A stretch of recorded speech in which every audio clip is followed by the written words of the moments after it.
నీకోసమే ప్రార్థన చేయబోతున్నాను. కళ్ళు మూసుకుందాం. దేవుని దగ్గర మొరపెట్టు. అయ్యా, యథార్థమైన జీవితాన్ని నేను జీవిస్తాను. కళ్ళు మూసుకుని ప్రార్థన పదాం.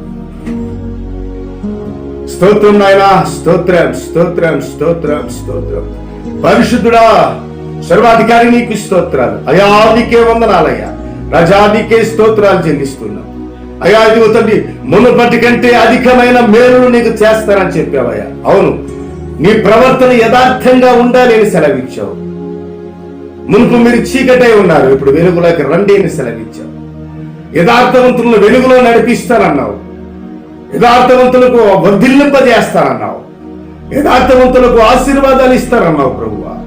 అలాంటి ఆశీర్వాదాలు, అలాంటి బ్లెస్సింగ్స్ వాక్యం బిడ్డలందరికీ దయచేయండి. అనే నాకు తండ్రి, ఎవరైతే వారి పాపాలు ఒప్పుకొని విడిచిపెడుతున్నారు కనికరించండి.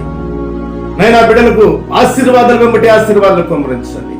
నీ కృప వెంబడి కృపాను గ్రహించమని ప్రార్థన చేస్తుంది. వ్యాధిగ్రస్తులకు స్వస్థత, అప్పుల బాధల్లో ఉన్న వారికి విడుదల, అనారోగ్య పరిస్థితుల్లో ఉన్న వారికి స్వస్థత కలుగునుగా కానీ ప్రార్థన చేస్తున్నా. బిడ్డలు దీవించి ఆశీర్వదించి నీ కృపలో భద్రపరుచుకోమని యేసు పరిశుద్ధ నామములో అడుగుతూ ఉన్నాము తండ్రి. ఆమేన్.